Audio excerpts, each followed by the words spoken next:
Internautas, o senador Cleitinho está indignado com o pai dos pobres, o Lula, por dizer que não está comendo bem no palácio do presidente. Se o presidente está comendo mal, imagine os pobres do Brasil. Veja esse vídeo comigo. Uma fala infeliz do presidente Lula falando que está alimentando mal. Eu acho que não tem condição para um presidente falar uma situação dessa, não. Uma asneira dessa, Girão. Falar que tá comendo mal, que não come bem no palácio. Falou isso aqui, ó. Eu queria mostrar para vocês aqui, ó. O orçamento do governo hoje é um orçamento muito apertado. Já foi cortado farmácia popular. Então veja, é um esforço muito grande. Já foi cortado farmácia popular. E que dia que vai cortar aqui dos três poderes? Por que só que do povo tem que cortar? Por que o povo tem que cortar da própria carne e aqui não corta da própria carne? Isso vale para os três poderes, para o Legislativo, Judiciário e Executivo, vale para o Senado, vale para a Câmara Federal. Na hora de ter um fundo eleitoral de 5 bilhões para gastar com político, ninguém fala nada. No cartão corporativo já gastou mais de 12 milhões, vamos falar a verdade, viu, gente? Nós estamos em junho ainda, tem mais 6 meses ainda. E vem falar uma asneira dessa, Girão. Falar que está comendo mal, que não come bem no palácio. Eu acho que ele não conhece a realidade, não. Ele que gosta de falar que é o pai dos pobres, que anda no meio do povo. Eu ando, eu sei a realidade. Nós aqui, senadores, qualquer político do Brasil tem que ajoelhar e agradecer a Deus. Eu não conheço. Eu vou saber o dia que esse país estiver quebrado, gente. O dia que esse país não falar que o país está quebrado, é o dia que tiver salário de política atrasado. O dia que tiver salário de política atrasado, fala, então está acontecendo alguma coisa. Porque falar que o país está quebrado, gente, o salário de todos os políticos estão em dia. Qualquer Câmara Municipal que você existir, pergunta lá se tem alguma. Eu lembro da pandemia, que fecharam tudo. E quer dizer, o patrão que precisava trabalhar para pagar imposto, inclusive para pagar o nosso salário, estava tudo fechado. Pergunta se algum dia ficou algum salário de político atrasado. Aí vem um chefe da nação que fala que é humilde, que é do povo, e vem falar que está alimentando mal. Ah, pelo amor de Deus, tem limite isso aqui, gente. Tem limite. Sabe? Então eu espero que o presidente Lula tenha um mínimo de respeito com a população, de falar uma asneira dessa. Pergunta lá como é que é lá no palácio lá. Se não é lagosta, se não é camarão. Pra falar que tá comendo mal. Agora vai lá no Nordeste, vai lá no meu norte de Minas, no Vale de Jequitinhonha, que as pessoas têm que pedir cesta básica. Vive de cesta básica. Então a gente não está tendo a noção, a realidade do que está falando, não. Eu queria chamar a atenção de toda a população brasileira e de todos os senadores, porque ontem a Câmara conseguiu aprovar um projeto sobre a questão de discriminar político. Então o Senado tem a obrigação e o comprometimento de barrar uma porcaria, um lixo de um projeto desse. Porque o que está acontecendo com esse país aqui? A gente vai começar a mostrar que errado é certo nesse país aqui, que compensa o crime. Então eu vou dar alguns exemplos aqui, só de um político, que é réu, confesso, que ia pegar, não sei, 400 anos de prisão, né? Um governador lá do Rio de Janeiro, que agora está aí falando que vai fazer tour no Rio de Janeiro, está fazendo redes sociais, está dando uma de vítima, como se fosse vítima do que aconteceu. Aí esse cara vira político de novo, porque pode acontecer isso, que eu também não consigo entender alguns eleitores. Aí eu pego e falo para ele que ele é um corrupto, que ele é um ladrão, eu que vou ser preso? Esse cara que acabou com o país? Aí a Câmara tem a audácia de votar um projeto desse. E o que mais me chama a atenção de quem que é o projeto, né, gente? É de uma filha de um ex-presidente da Câmara também, que foi preso por corrupção. Então onde que a gente vai parar com isso? A gente precisa se posicionar aqui, o Senado aqui, para que um lixo de um projeto desse não passe aqui. Porque aí o que vai acontecer? Não pode falar a verdade nesse país mais não. A gente vai poder falar o que a gente pensa de verdade não. Você que é o patrão, você que foi lesado de um político que te roubou, você não vai poder falar na cara dele que ele é ladrão não, porque é discriminação. Aonde que a gente vai chegar? Eu estou vendo aqui, de um tempo para cá também, querendo falar que a Lava Jato é o errado da história. Que a Lava Jato é o malvadão da história. Vocês podem até não concordar quem são os membros da Lava Jato, é um direito que vocês têm de achar se esse aqui eu não identifico com ele, se ele virou político ou deixou de ser, isso aí você tem todo direito. Agora, falar que a Lava Jato não foi importante para o país, a quantidade de réu confesso, a quantidade de político que mostrou ser corrupto, a quantidade de bilhões que foi desviado desse país aqui, querer tratar que a Lava Jato é errada. Eu estava vendo o discurso, não sei de quem que falou lá, mas lá no lugar lá, a Odebrecht estava gerando 5 mil empregos, pode gerar 15 mil empregos, desde que não tenha propina, desde que a gente faz as coisas certas aqui. Então o que vocês estão querendo passar para o país é o seguinte, para eu que estou chegando aqui agora como político, vão roubar compensa, o crime compensa. A inversão de valor está na cara dura para todo mundo ver aqui nesse país aqui. E aí, o que adianta falar, Cleitinho? Eu estou tentando te alertar. Não estou falando que você quer ouvir, não. Eu estou fazendo aqui, falando que você tem vontade de falar. Que às vezes você não pode falar.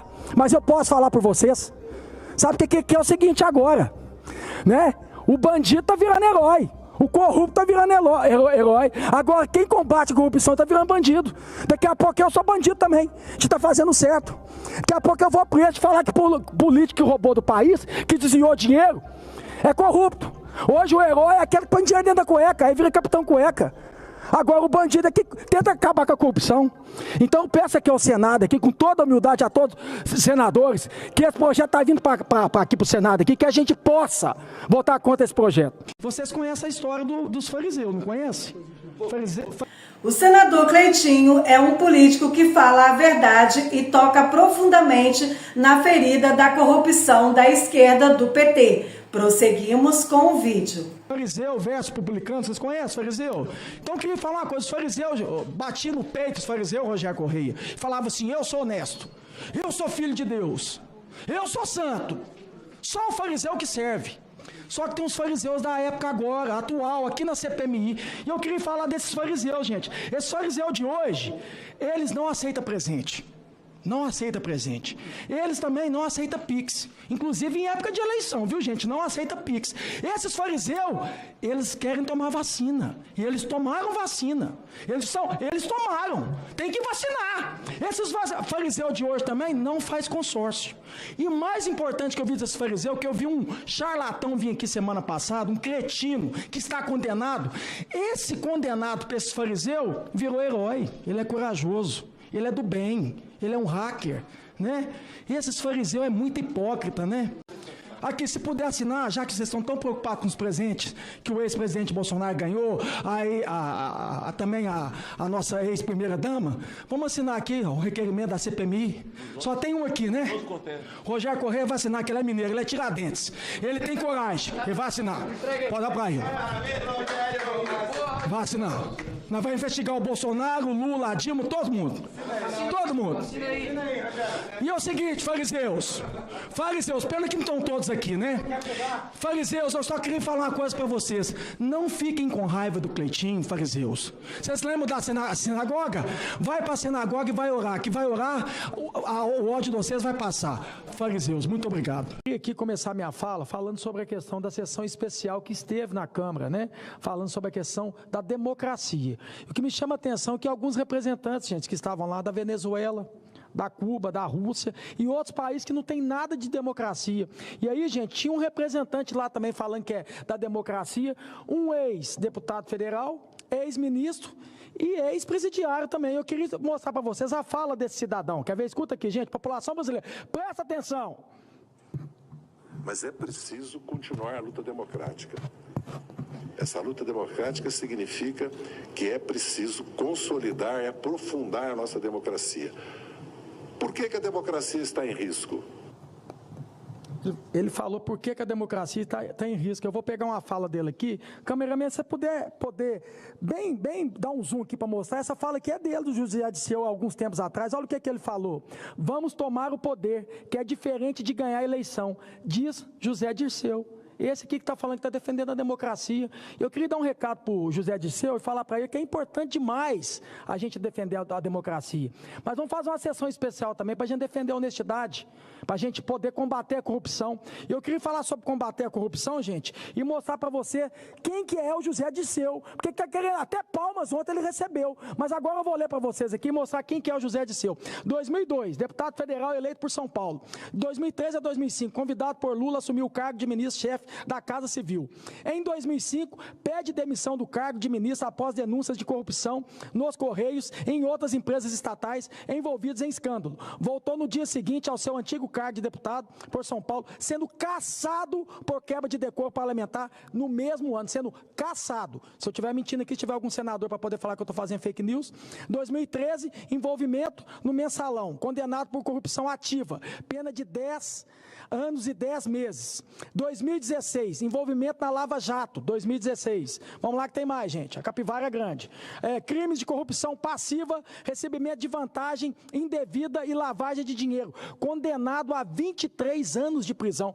Vamos fazer uma sessão especial que eu vou falar sobre honestidade para a gente combater a corrupção. 2017, crimes de corrupção passiva e lavagem de dinheiro. Condenado a 11 anos e 3 meses.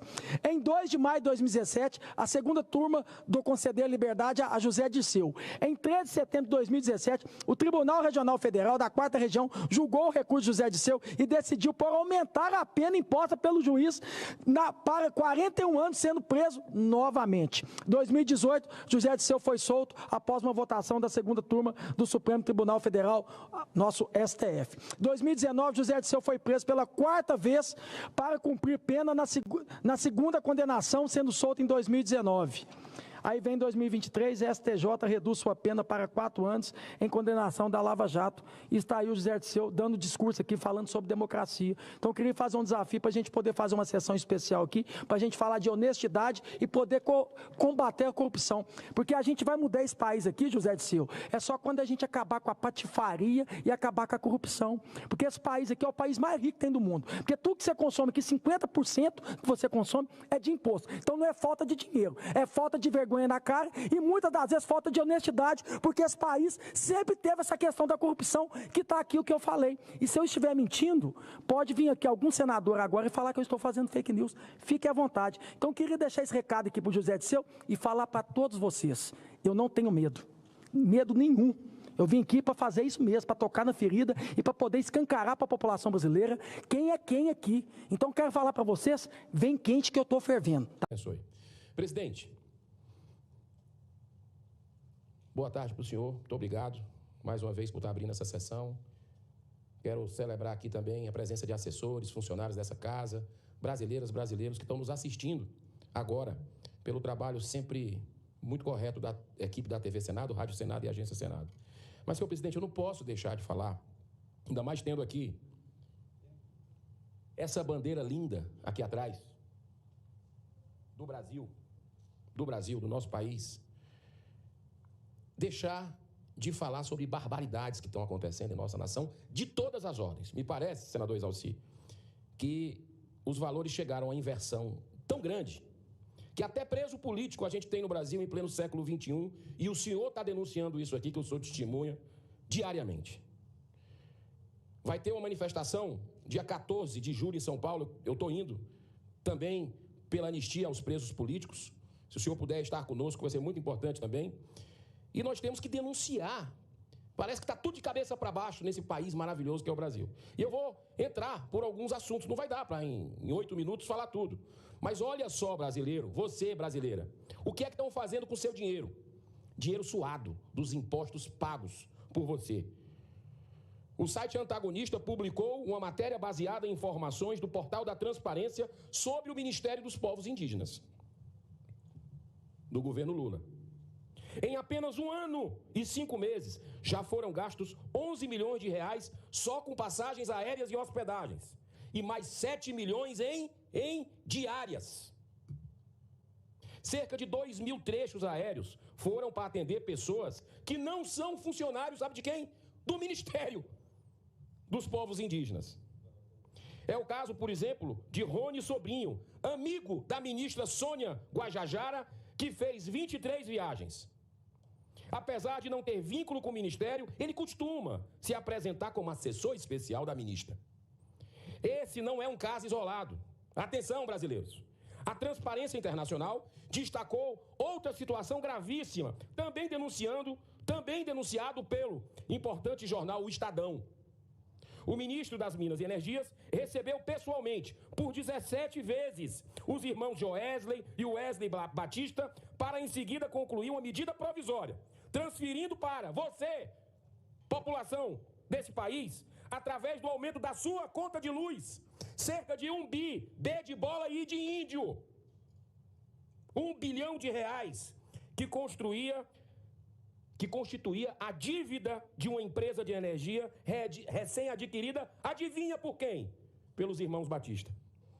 Os mesmos irmãos que, em colaboração premiada da Lava Jato, foram réus confessos da transferência de 150 milhões de reais para Lula e Dilma. Olha que loucura! Cadê o cidadão de bem desse país? Isso é uma indignidade. Isso é uma vergonha escancarada. É um tapa na cara da sociedade. Esses casos, senhor presidente, devem ser devidamente apurados pelos órgãos competentes. Inclusive tem um requerimento meu na Comissão de Transparência para chamar o ministro aqui. Mas eles poderiam ser detectados pela CGU, que tem a prerrogativa de fazer o controle interno do próprio governo, de forma a coibir abusos e corrupção. Mas a CGU não é um órgão valorizado por Lula, cuja marca mais preponderante é a irresponsabilidade. Só com suas viagens do Lula ao redor do mundo, acompanhado por comitivas, já foram gastos mais de 700 milhões de reais em 1 ano e meio de governo. Os caras não estão nem aí pro dinheiro de vocês. Pai dos pobres, da causa social, gastando 700 milhões de reais em viagem, para cima e para baixo. Se é a ponta do iceberg, tem muito mais coisa.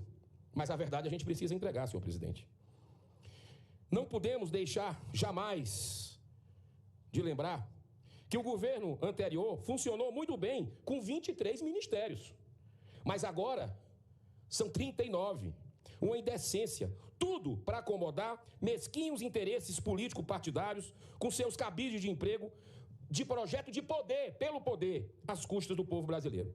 Todos, senhor presidente, os países da América Latina têm menos de 20 ministérios, com exceção da Venezuela, do ditador Nicolás Maduro, que tem 33, claro.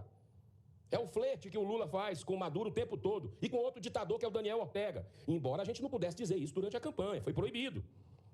Todos os países desenvolvidos da Europa, assim como os Estados Unidos, têm, em média, apenas 16 ministérios. Ou seja, menos da metade do número vergonhoso de 39 no Brasil. São essas anomalias que ajudam a explicar um grande paradoxo da atualidade. A arrecadação resultante do pagamento da elevada carga, caríssima, tributária, vem aumentando mês a mês nesse governo, descontrolado. Um governo que é de vingança também, não só perdulário, é de revanche. Em maio, o país arrecadou 202 bilhões de reais, um número recorde nos últimos 30 anos. Mas, ao mesmo tempo, o rombo, atenção, Brasil, o rombo nas contas públicas também não para de crescer. O acumulado dos últimos 12 meses se mantém na casa de 1 trilhão de reais, mesmo o patamar de 2021, quando o país passou pela pandemia, que causou uma forte desaceleração da economia e um aumento astronômico dos gastos do governo. Mas essa gastança, senhor presidente, inconsequente, também é feita pelo Poder Legislativo. Só nesse primeiro semestre, a Assembleia Legislativa do meu estado, do Ceará, já gastou do meu estado, já gastou 400 milhões de reais para o seu funcionamento, que se mantém muito distante dos reais interesses dos cearenses. Mesmo esses gastos exorbitantes não conseguiram prevenir e evitar um estranho incêndio que no dia 20 de junho destruiu, sabe o quê? O plenário da casa, como aqui, foi destruído, o fogo na Assembleia do Ceará, não sei se eu soube. O Lula chegando lá, parece brincadeira, as energias negativas, chegando do Lula e pegando fogo a Assembleia Legislativa toda, o plenário 13 de maio, plenário bonito, como esse aqui. Agora, olha só o que aconteceu.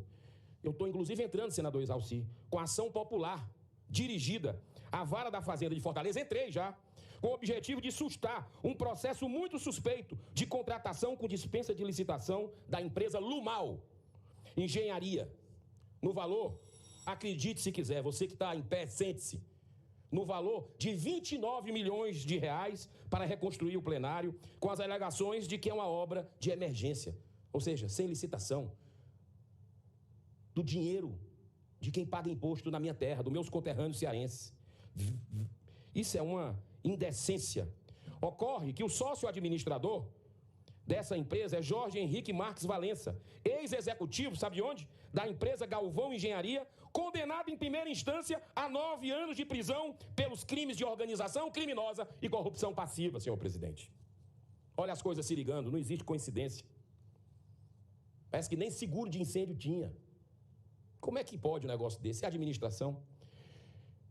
E esse senhor, ele fez também acordo de colaboração premiada, mais conhecido como a delação premiada, revelando esquemas de desvios em obras do DENOX e principalmente da construção da Arena Castelão, que fizeram à época a Polícia Federal promover o indiciamento de 17 autoridades governamentais, incluindo 2 ex-governadores do Ceará.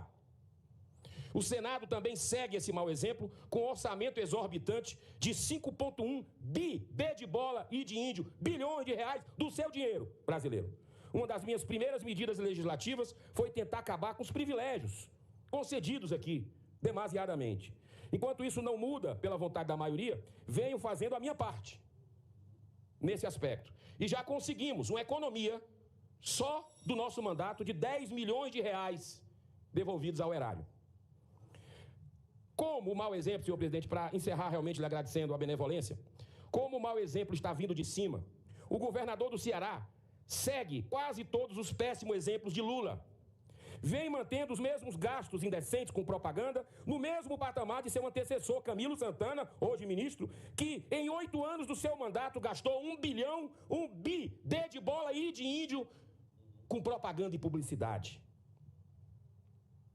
Senhor presidente, não tem mais desperdício irresponsável, né?